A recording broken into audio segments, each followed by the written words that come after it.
that you came back. I'm so happy that you came back. I'm so happy that you came back over here. And guess who we got? Guess who came back? Yeah, we came back too?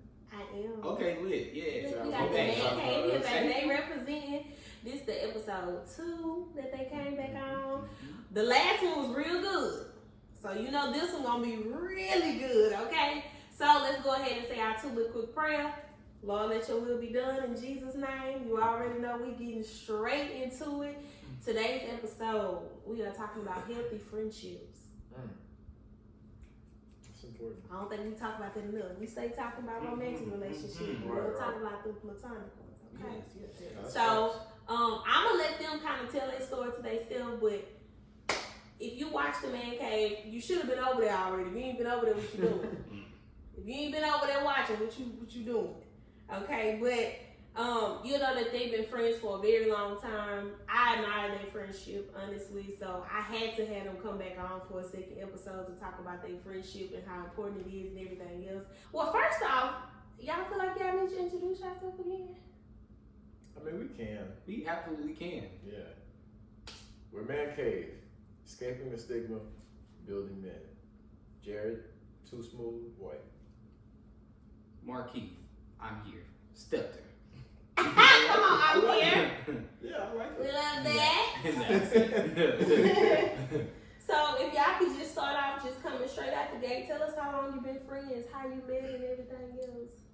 What's the story? Give us the breakdown. Tell it to us. We get milk and cookies. We want to know how this happened. See, we don't remember how we even became friends. Honestly, though. We don't remember. I just remember we was in 1st grade. I was horrible. Yeah. Forgive me, I'm so sorry. To I didn't this day like still. you at first. Yes, he didn't like me at first, but I kind of pestered him to be my friend. Pretty I think nice. the Lord just knew. But we've been friends since 1st grade, like since we was 5, and we're like 24 now, so that's 19 years. Yeah. It'll be like 2 decades. Like, That's crazy. Yeah, that's really it's crazy. good. But, like, it's been such a roller coaster, though. Yeah, because we want y'all to be honest out here. Yeah. Oh, we're always It was the biggest roller coaster. Yeah. Yeah. So tell us. So okay, so you said you don't remember the story. At what point did you like? Was it ever a time that you was just like, we're friends? Like, No, it that's definitely my was a friend. time. Yeah. So tell us about that time that you was like, you're my friend. Well, I know for me, there was this one specific moment that I remember. We, I don't know what we were doing. I know we were coloring though. You were coloring? Yeah, we was coloring. Don't know why. You know, I think it was like part of an assignment or something. Ooh. And I'm we a were little just sick 'cause talking. I hate coloring. Yeah. And we were just like talking and talking. And I remember that was like the first time I thought to myself, you know, this guy's not so bad. He's pretty cool. He's all right.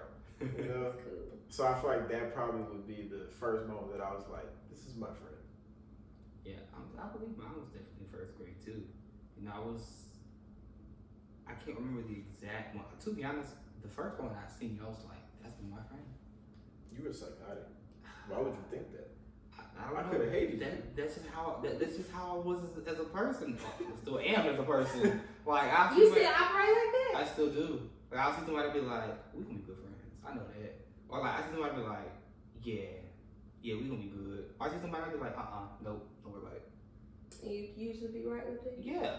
It's been a few times I've been wrong. I'm right all the time now. My mama though, she been right 100%. 100%. Oh, parents be knowing. Yeah, she be knowing. Parents be knowing. Yeah, but yeah.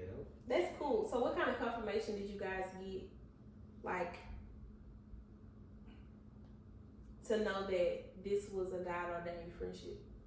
I think some people, when they start talking about friendships and being friends with people and stuff like that, they don't really have the confirmation of, is this my God-ordained friend? Is this somebody who intentionally God intentionally put them in my life to help me in some type of way, or to just, you know, cultivate me into the person that He wants me to be and stuff like that. That's real good. I would say the first instance where I realized it was a God ordained friendship was it kind of came to me in waves. Cause I'm like, cause you know we was real rough friendship, Yeah. real rocky.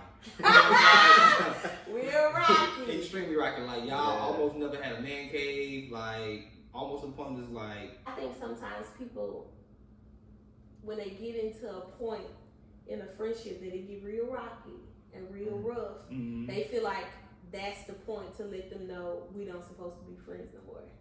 So I like how transparent y'all are always saying like, yeah, it was rough. Yeah, I didn't like you. Like, you know, that's what it was, but it was still something that kind of kept y'all friendship kind of just keep going and keep rolling. So I would encourage somebody who watching this too that, you know, sometimes you got them friends that just don't supposed to be there. And God gonna show you over and over again.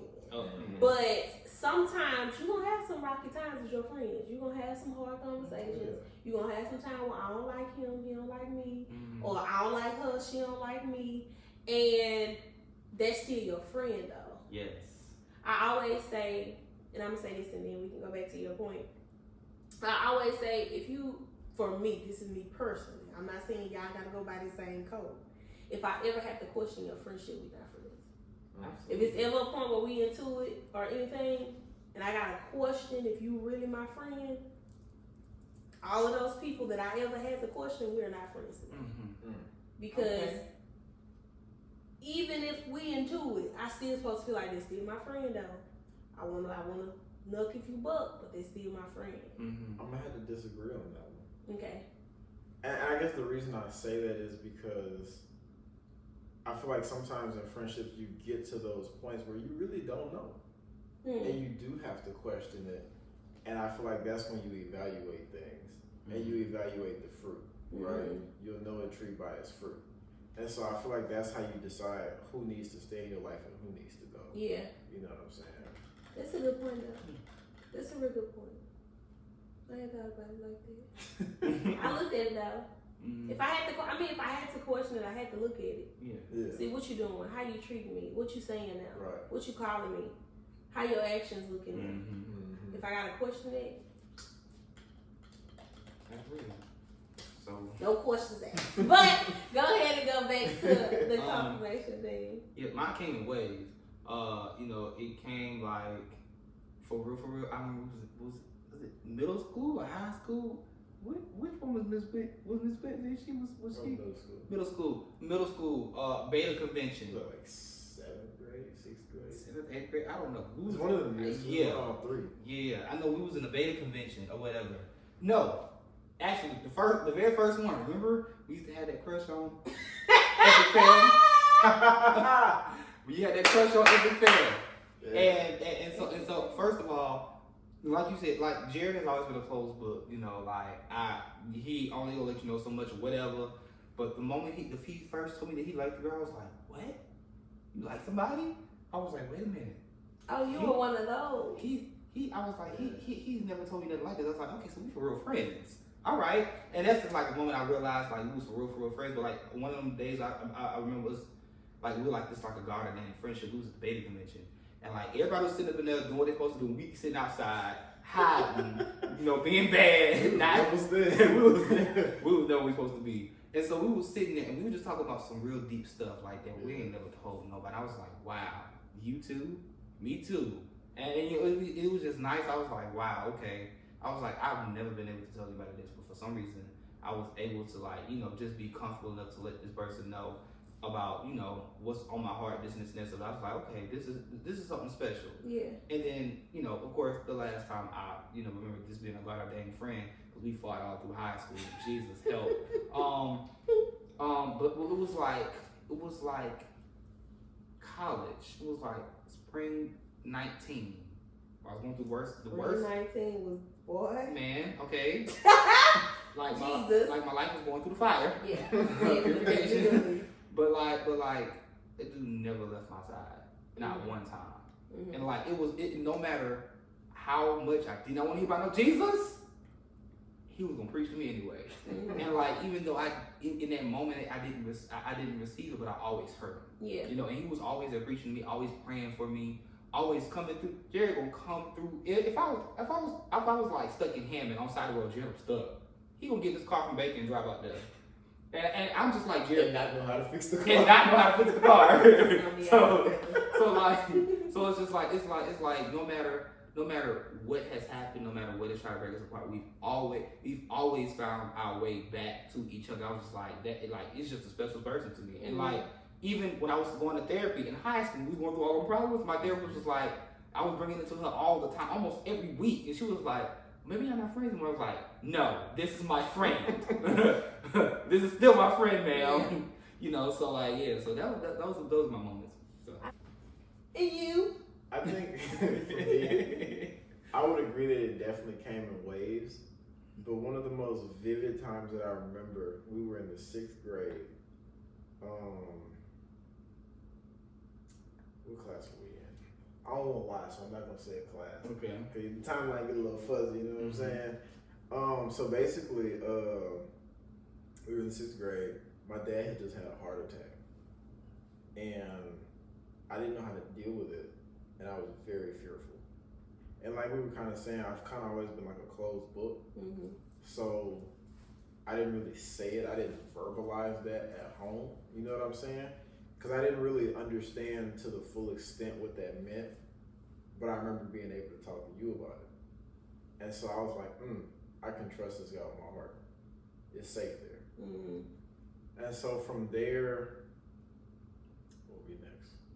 We got so many stories. Lord have mercy. That confirmed it throughout the way. Yeah, I think the next time will probably be 7th grade when like low-key my family just started falling apart. For lack of better words. I'm not laughing, sorry.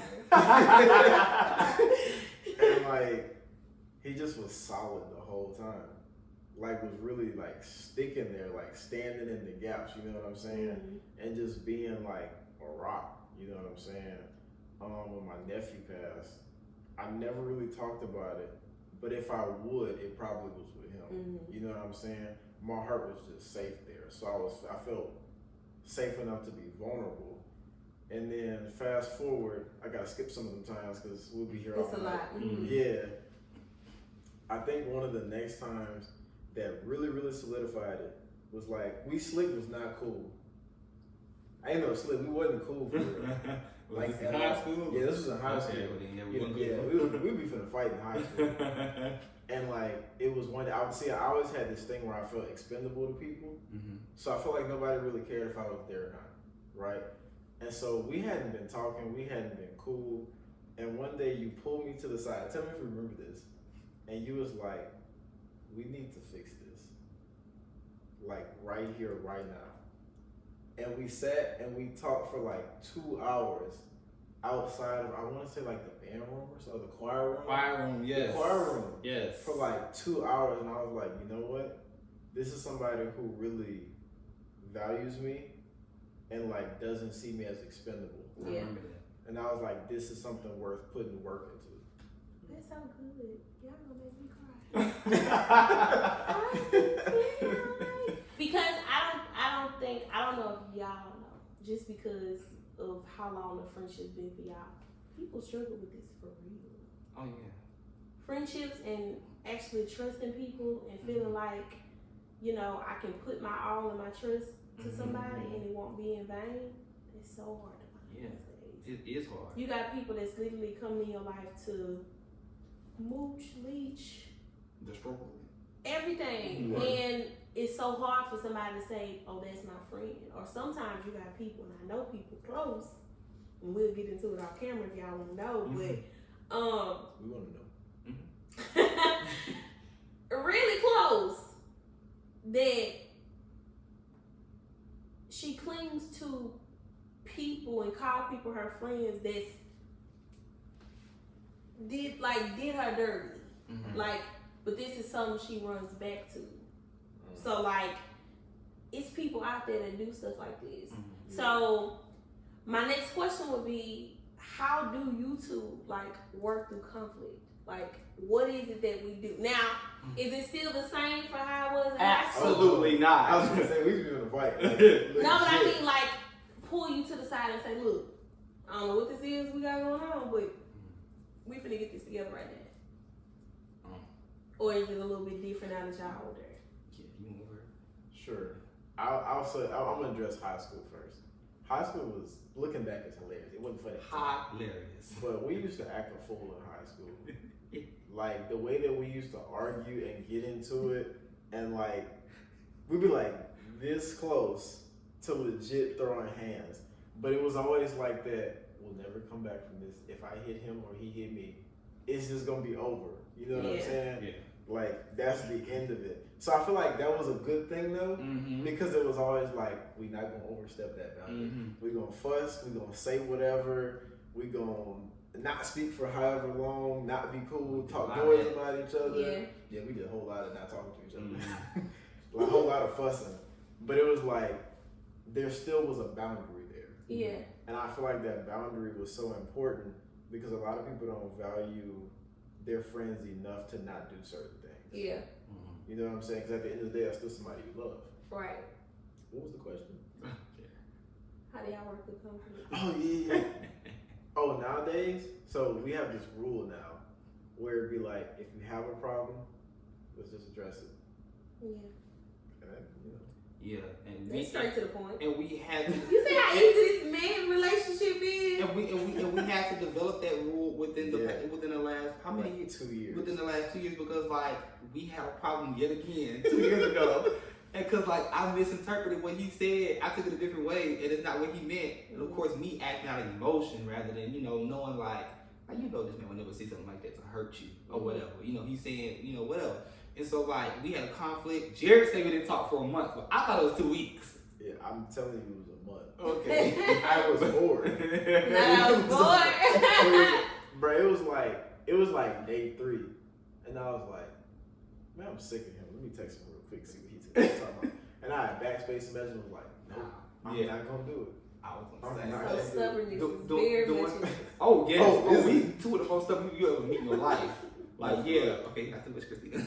So and then like Christina was always the middle person. Sorry, Christina, but she was like in kind of put our crossfire. Even was in high it ever school. serious? From backstage, was it ever that serious? No. Okay. Oh, that's cap. No. That's cap. At the time, it was serious. Yeah, at the time it was serious. At the time, But we used to fight over girls too. yeah, That's shameful. yeah, Really? horrible. Yeah, Horrible. that's- For some reason, we always I wish that I could have a digital book like this, and as y'all telling the stories, I can see it. Be like, what? Huh? Oh, I ain't had no hairline back then, so it's good. yeah, That's really good though. But yeah, so after that, 4 weeks, I was like, okay, if Jared don't take you, I talked to Jason about it. Jason was like, man, you really love him, you value him, like, you're gonna have to reach out. I said, okay, I'm gonna text you tomorrow if you don't text me today. And within the next minute, he texted me. He was like, hey, I value our friendship too much. We need to sit down and talk about this. So either we can talk about it, or if you really don't care or whatever, then we can just leave it alone. So you really, in a sense, have to be at a certain level of vulnerability with your friend to say, this is my friend. Mm-hmm. And I'm gonna put my pride aside and everything to talk to him to fix the problem. So that's what we did. And then from then on, we made that promise. If we have a problem, we want to address it right then and there. Because when we sit and let it fester, that's when more problems arise. Right. Do y'all feel like that it's harder for women to do that than men? Yes. I feel that it's harder for them to do it because like it's harder for them to just put their pride aside and to put take the hurt out of it. Enough to go and talk to that person because they'll get so hurt to the point like you my friend and they're just angry and just upset and because I can't believe you did me like this. yeah because I can't believe like you're really heartbroken because of what happened. Yeah. But is it enough for you to get over it? Sometimes women are willing to let that go and get over it. I can see that. Mm-hmm. I'm gonna get some advice from y'all later on. But I don't know.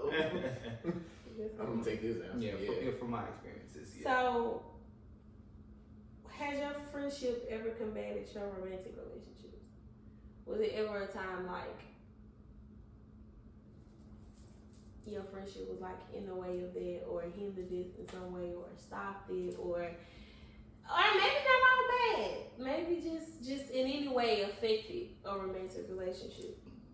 I'm gonna say yes, but yes to it affected it, hindered it, no.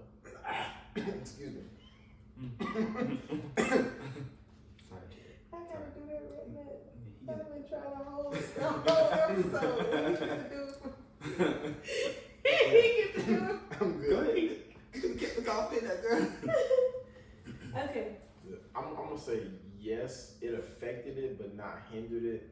Cause see, I was in like a really toxic situation to where the relationship I was in, she basically didn't want me to have no contact with nobody else. So it would just be like, oh yeah, I'm going to hang with my boys, and she'd be like, what you doing that for? And it would get me in a lot of hot water every time I wanted to hang with the guys or do something. And so that was like a really far left type thing, you know. Yeah. It was wild. You think if it wasn't toxic, it would have been different? Yeah, it would have been normal. It would have been like. You said it would have been normal. No. Simply I'm put. saying like. Okay. What you saying? If it wasn't toxic, if the relationship was not already toxic, and this was a complaint that she had, but it wasn't toxic. Okay. About the friendship, would have changed the perspective of it a little bit? So my thing is, I firmly believe that people need to still be individuals.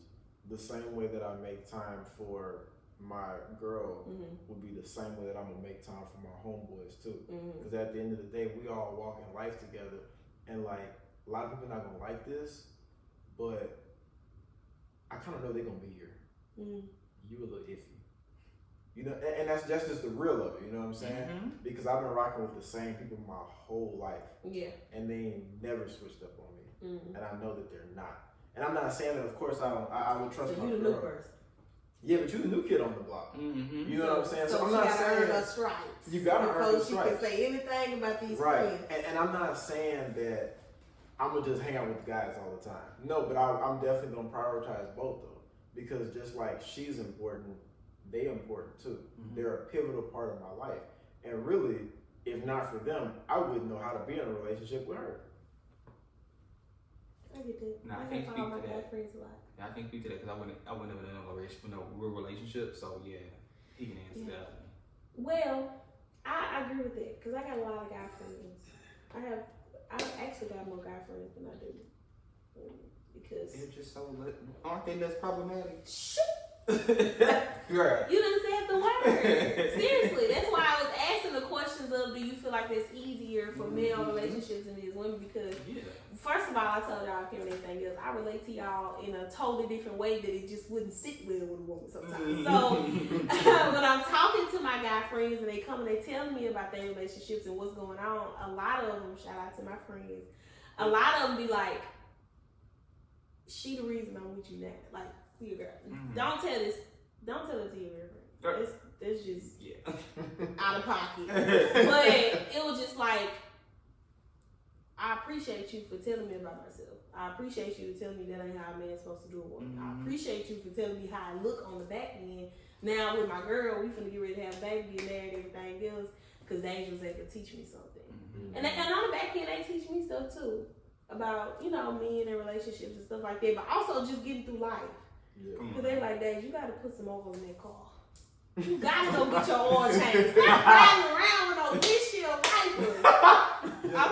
No windshield wipers. Oh, you need to change that. No brake lights. So you was riding your van with no windshield wipers?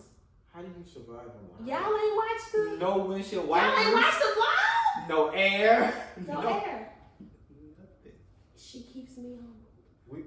We need to. No, that's different. We need to talk about that after we finish. Yeah, after you just put You yourself. see? They say the same thing like that. You just put yourself in harm's way. No, I'm covered by the blood of the Lamb.